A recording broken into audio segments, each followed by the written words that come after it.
Hello friends, welcome to my channel Krantikari news.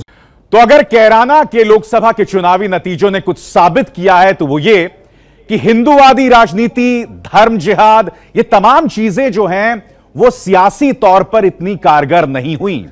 अब BJP के साथ कहीं ऐसा तो नहीं होगा ना खुदा ही मिला ना विसाले सनम। हम ऐसा क्यों कह रहे हैं? हम ऐसा इसलिए कह रहे हैं कि एक तरफ कैराना के नतीजे, दूसरी तरफ अयोध्या के पुजारियों ने जो धमकी दी है बीजेपी को कि अगर 2019 तक मंदिर नहीं बना, जी हां मेरे पीछे राम मंदिर, भव्य राम मंदिर, तो 2019 में सत्ता का सुख बीजेपी नहीं भोग सकती। और क्या आप जानते हैं इसी मुद्दे को लेकर योगी आदित्यनाथ के घर पर बड़ी बैठक जारी है। हम आपको बता दें कि साधु संतों के साथ बैठक कर रहे हैं योगी आदित्यनाथ। साधु संतों की मांग, राम मंदिर पर स्थिति साफ करे बीजेपी।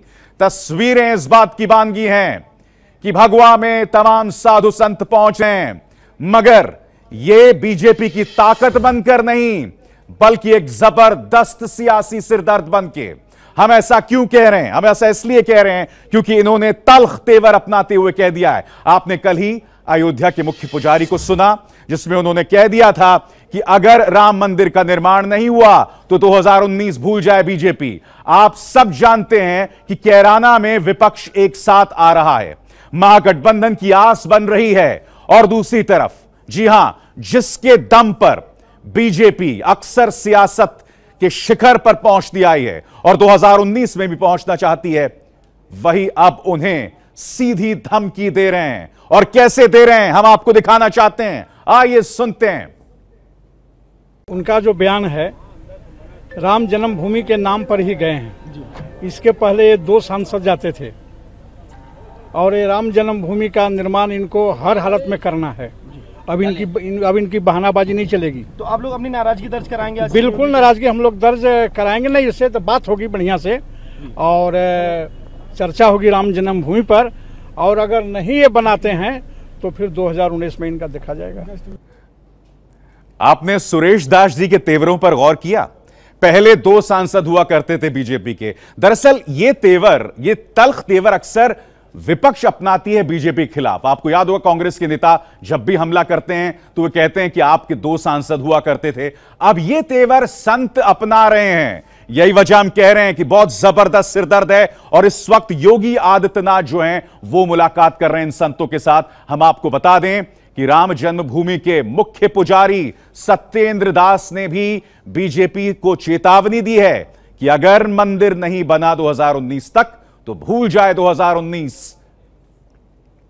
जिस प्रकार से राम के साथ एक प्रकार से धोखाधड़ी पार्टी ने किया, राम के नाम से वो सत्ता में आई और राम को भूल गई, तो भगवान राम का ये प्रकोप है और ये एक सपक है।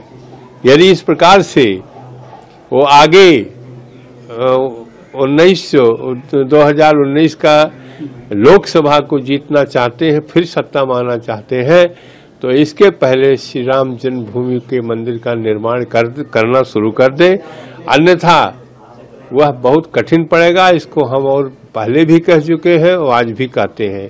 जितने भी ये चुनाव हुए हैं जिसमें भाजपा हारी है, उसका एकमात्र यही एक शिक्षा है कि वो ग्रहण करे कि रामलला के जब तक उनका मंदिर नहीं बन जाता, रामलला की कृपा उन पर नहीं होती, भगवान की शक्ति नहीं होती, तो इसी प्रकार से उनके पराजय होने का वह दिन दूर नहीं है। इसलिए राम मंदिर बनवावे। यदि राम मंदिर नहीं बनवाते हैं तो 2019 का आम चुनाव जो होगा उसमें भाजपा के लिए बहुत कठिन पड़ेगा।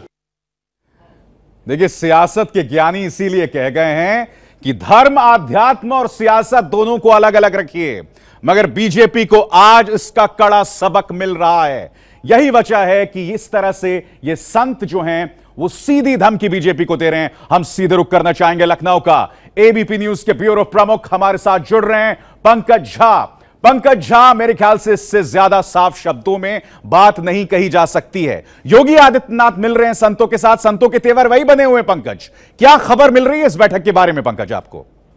देखिए अविसार, आज जो साधु संत मिलने गए हैं योगी आदित्यनाथ से, उस प्रतिनिधि मंडल में अयोध्या के जो बीजेपी विधायक हैं देवेंद्र गुप्ता वो भी गए हैं।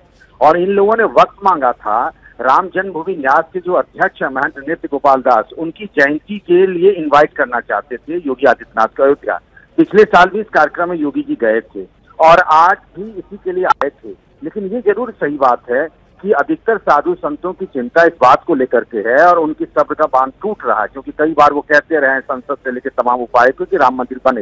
लेकिन आज की बैठक का मुख्य एजेंडा ये था कि उनको इनवाइट करना था, लेकिन साधु संत राम मंदिर पर भी योगी से बात करेंगे। बहुत बहुत शुक्रिया पंकज झा। देखिए, आपको इसकी सियासत को समझना होगा। बीजेपी बार बार राम मंदिर का जिक्र करती है, वो मुद्दे को ज्वलंत बनाए रखना चाहती है, मगर जब असल बात आती है, असल सवाल आता है, तो उसका जवाब उसके पास नहीं है। कभी वो अदालत का रुख करती है तो कभी किसी और की बात करती है, और यही वजह है कि बहुत बुरी तरह से फंसी हुई है बीजेपी में। Please do like, share and subscribe Krantikari news for more news update.